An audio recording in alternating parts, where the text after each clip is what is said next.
मुसाफिर खाना। कोतवाली में तैनात सब इंस्पेक्टर का ऑडियो सोशल मीडिया पर वायरल हुआ है। इसमें अवैध तमंचे की खरीदारी और फर्जी केस में जेल भेजने की बातचीत सुनाई दे रही है। मामले पर समाजवादी पार्टी ने पुलिस प्रशासन पर सवाल उठाए हैं। वायरल ऑडियो में सब इंस्पेक्टर हेम नारायण सिंह का नाम बताया जा रहा है। ये बताओ कहाँ हाँ तुम? चौराहे पर ही ना घरे आ गए। नहीं चौराहे पर नहीं, चौराहे से ऑटो किनारे ऑटो घरे आ गए चाचा, बम चौराहे घर घर आ गए। घर पहुँच गया हो? हाँ घरे आ गए। 15 वो हमको चाहिए। काचा 15 तो देखा तो तरफ यहाँ ये बार हमके रात में चाहिए। हैं? ये बार हमके रात में 315 को दे दो, बैठाया हूँ, इनको भेजना बुक करना है। अच्छा जेल भेजना लगा के हैं? हाँ ये क्यों नाम लेता बे हरान को भेजना है। ये रखिए थोड़ी गलती हो गई सर। ये नहीं देखो 60 कट में बात करो हमेशा। समझ रहे या सीट कैसी भोसड़ी के अपनी माँ की गाली है आगे आप मुकदमा लिखवा के अब पूरा गांव ये बताओ पूरा गांव निजामुद्दीनपुर उठाएंगे हम? वही ये रहेगी ना हमारे जी में। वो भोसड़ी वाले के बाद ना सुनो बाबू। हाँ 1-2 घंटा में कहीं से व्यवस्था करेगा जो पैसा लगे हम दे तुरंत एकदम फट से पहले पैसा आके ले लो। चलो ठीक, अभी बात कर रहे हैं ठीक है। नहीं बांधना इनसे रखिए भेजेगा पढ़ लीजिएगा। नहीं अगवा से बतिया करी ना, अपने पास तो है नहीं दे दी उठाए के। नहीं हम पागल लगावे हम तुमको कह रहा हूँ कि तुम मिस्त्री हो उसके। नहीं वही चीज ना। हाँ उसके तुम व्यापारी हो? नहीं व्यापारी नहीं है। नहीं तो ये बार चाहिए हमके। चलो ठीक ठीक तुरंत वो जौन उनके पैसा चाहिए तुरंत ठीक जेके जहाँ कहो वो हम दे दे ठीक ना। चलो 5 मिनट रुका फिर हम बात करते हैं। ओके। बांदा के रानी दुर्गावती मेडिकल कॉलेज में मछुआरों के लिए संगोष्ठी का आयोजन हुआ। कार्यक्रम में मत्स्य मंत्री संजय निषाद ने भाग लिया। उन्होंने बताया कि मछुआरों को डिजिटल सुविधाओं के साथ 5 लाख का बीमा, 3 लाख की आर्थिक मदद और नाव वो लाइफ किट दी जा रही है। सरकार निषाद राज योजना से मछुआरों का जीवन बदलने में जुटी है। सेना का नाम लेके फिर वोट मांग रहे हैं। जो 30 साल सत्ता में रहा हो और 70 साल कांग्रेस रही है, उसको तो यह नारा देने का हक नहीं बनता। ये नौकरी लूटने वाले लोग हैं। ये आखिर सामाजिक न्याय समिति का रिपोर्ट कहती है कि पिछड़ों में मिल्कमैन ने सारी नौकरी कब्जा कर लिया और लेदरमैन और एससी में जो अनुसूचित जाति की नौकरी थी उसमें लेदरमैन ने कब्जा कर लिया। तो क्या ये कब्जा कराने वाले लोग हैं उसका भी जवाब देंगे कि नहीं देंगे आप लोग? ये लोग हम कह रहे हैं आज के दिन में सेना का गर्व है कि उन्होंने ऑपरेशन सिंदूर को कामयाब किया और सेना का मनोबल नहीं बढ़ाना चाहिए।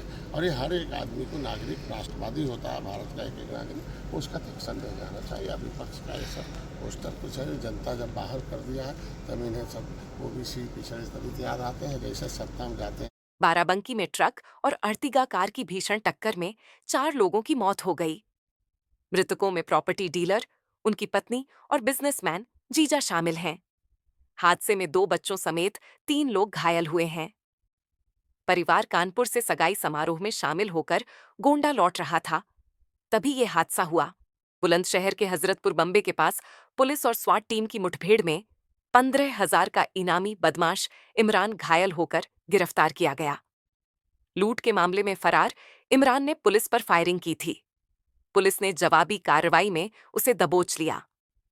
इमरान के पास से तमंचा, कारतूस, लूटा गया मोबाइल और बाइक बरामद हुई है।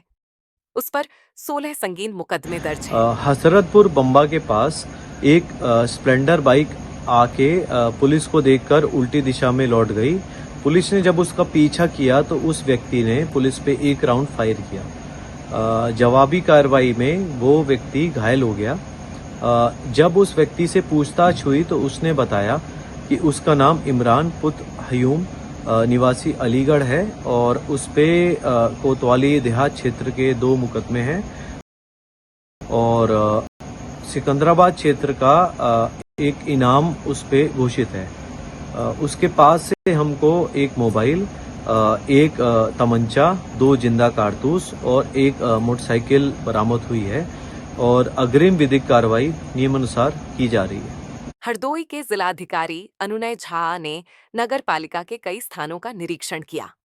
शहीद उद्यान, विक्टोरिया हॉल और गांधी सभागार में सुधार व सौंदर्यीकरण के निर्देश दिए।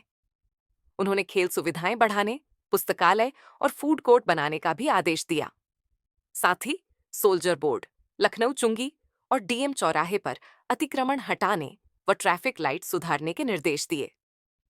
मौके पर अन्य अधिकारी भी मौजूद थे। हाथरस में एंटी करप्शन टीम ने बड़ी कार्रवाई की है। आगरा रोड चौकी इंचार्ज अनिल शर्मा को 10,000 की रिश्वत लेते रंगे हाथ गिरफ्तार किया गया। आरोप है कि एफआर के नाम पर रिश्वत मांगी गई थी। अनिल शर्मा सदर कोतवाली क्षेत्र की आगरा रोड चौकी पर तैनात थे। हाथरस के बासबीता गांव में सड़क और जलभराव की समस्या से नाराज ग्रामीणों ने धरना प्रदर्शन किया। जर्जर सड़कों और भरे पानी से गुजरने को मजबूर ग्रामीणों का आरोप है कि शिकायतों के बाद भी कोई सुनवाई नहीं हुई। श्मशान भूमि तक न होने से लोग बेहद आक्रोशित हैं। मामला सहपऊ क्षेत्र का है। आप यहाँ पे बैठे हो, क्यों बैठे हो? हम अपनी 8 सूत्री मांगों को लेकर के भूख हड़ताल पे बैठे हैं। क्या मांगे हैं आप? हमारे गांव की सड़कें हैं, जैसे कि बासविता से सिकरा मार्ग, बासविता से गुतेरा मार्ग जो कि हमारी ग्राम पंचायत को जोड़ता है, बासविता से बागपुर का मार्ग, करकोली आश्रम से बासविता तक गांव में जो आबादी क्षेत्र है उसमें सीसी का कार्य कि बरसात के दिनों में, बरसात से के बाद भी वहाँ पर जल भराव रहता है। आए दिन कोई न कोई घटना होती रहती है, कभी कोई बच्चा उसमें डूब जाता है, कभी कोई मवेशी उसमें चली जाती है। बड़ी समस्याओं का सामना लगभग 20 साल से गांव को करना पड़ रहा है। जब कोई मृत्यु हो जाती है किसी की, तो हमारे पास में जगह भी नहीं है गांव के पास कि उनको कहीं पे जलाने के लिए, उनको स्थान देने के लिए कहीं पे कोई जगह नहीं। क्या कोई मरकट की जगह नहीं है? नहीं, कोई मरकट कागजों में है? कागजों में तो है, लेकिन वहाँ तक जाने का कोई रास्ता भी नहीं है और उस पर भी मतलब गड्ढे वड्ढे हो रखे, वहाँ पे कोई ऐसा स्थान नहीं। तो आपके मन में ऐसी जिज्ञासा क्यों जागी कि 20 साल बाद कि हमको ये मांगे चाहिए? लगातार हर जगह विकास कार्य हो रहा है और हमारे यहाँ पे कोई सुनवाई नहीं हो रही है। तो जब दूसरी जगह हम विकास कार्य देखते हैं तो हमें महसूस होता है कि हमारे यहाँ पे ये सब चीज़ें क्यों नहीं हो रही। तो जब उनको देख करके हमें भी लगा कि हमें अब शासन तो सुन ही रहा है, तो हम अपनी मांगों को इसी तरीके से मनवा सकते हैं। क्या नाम है आपका? जितेंद्र त्याग, कौन सा गाँव है? बासवती। जालौन में एक युवक ने नाली विवाद में कार्रवाई न होने पर पेड़ पर चढ़कर फांसी लगाने की धमकी दी। रेंडर थाना क्षेत्र के ग्राम कुठौंदा में हुआ हाई वोल्टेज ड्रामा। मौके पर पहुंची पुलिस उसे नीचे उतारने की कोशिश करती रही। युवक का वीडियो सोशल मीडिया पर तेजी से वायरल हो गया। कानपुर के हनुमान दीक्षित ने बेटे के पायलट बनने का सपना पूरा करने के लिए इंडियन फ्लाइंग एकेडमी को 10 लाख से ज्यादा की फीस दी, लेकिन 1 साल में सिर्फ 3 घंटे की उड़ान दी गई। शिकायत पर भरोसा दिलाया गया, मगर पैसे अब तक वापस नहीं मिले। जीवन भर की कमाई और बेटे का भविष्य दोनों खतरे में हैं। सरकार से ऐसे संस्थानों पर सख्त कार्रवाई की मांग की जा रही है। फ्लाइंग एकेडमी खुली थी, जिन्होंने कहते हैं मुझको एक प्रॉमिस किया था कि मैं कहते हैं 200 घंटे की फ्लाइंग 8 महीने में मैं करवा दूंगा, जिसके लिए उन्होंने 40 लाख रुपए का पैकेज बताया था और कहते हैं फर्स्ट इंस्टॉलमेंट 10 लाख रुपए की उन्होंने बताई थी और 50,000 रुपए एडमिशन फीस ली थी, तो 10,50,000 रुपए मैंने वहां पे जमा किए थे। मगर कहते हैं ये फीस जमा करने के बाद उन्होंने साल भर तक कोई भी रिस्पांस नहीं दिया, जबकि भाई कोई भी फीस जमा करता है तो चाहता है कि तुरंत से काम स्टार्ट हो जाए। तो अब उन्होंने जो 8 महीने का मुझे प्रोसेस बताया कि 8 महीने में मैं कंप्लीट कर दूंगा, तो साल भर तक तो उन्होंने कुछ नहीं किया। इस फ्लाइंग स्टार्ट नहीं की, और जब फ्लाइंग स्टार्ट की मैंने पैसा जमा किया था अप्रैल 2024 में, और जनवरी तक वहां पे कोई फ्लाइंग स्टार्ट नहीं की, और 16 फरवरी 2024 से पहली फ्लाइंग स्टार्ट की, और 16 फरवरी के बाद से लेके 15 मार्च के बीच में उन्होंने केवल 3 घंटे की फ्लाइंग उन्होंने कराई। अब इस चीज को देखते हुए कि महीने 2 महीने में अगर इतनी फ्लाइंग करा रहे हैं तो पूरी 200 घंटे की फ्लाइंग कितने समय में कराएंगे, तो बच्चे का शुरुआत का 1 साल बर्बाद कर दिया और आगे कितना साल बर्बाद करेंगे, इसको देखते हुए वहां से एडमिशन कैंसिल करने का निर्णय लिया गया कि इसका भविष्य बच्चे का अच्छा नहीं है। कानपुर के शास्त्री भवन में वरिष्ठ गांधीवादी जगदम्बा भाई की काव्य कृति बिखरी पांखुरी का लोकार्पण विधानसभा अध्यक्ष सतीश महाना ने किया। महाना ने कहा, जगदम्बा भाई समाज के वंचित वर्ग और गांधीवादी मूल्यों के प्रति समर्पित हैं। ये रचना उनके जीवन मूल्यों और आध्यात्मिक सोच की सच्ची झलक है। मैं जगदम्बा भाई एक शिक्षक था, अवकाश प्राप्त हूँ और सर्वोदय आंदोलन और बाल सेवा में प्रमुख रूप से हमारा योगदान रहता है। ये जो पुस्तिका है, इसमें विभिन्न समयों पे जो विभिन्न घटनाएं देश में घटित होती रही, जो समाज में हम देखते हैं घटित होती हैं, जिन मानव मूल्यों का उन्मूलन हो रहा है, सामाजिक मूल्यों का उल्लंघन हो रहा है, आध्यात्मिक और नैतिक मूल्यों का उन्मूलन हो रहा है, उन पे जो कुछ प्रतिक्रिया हमारी हुई, जो कुछ शब्द निकले, उनको काव्य के रूप में हमने प्रस्तुत किया।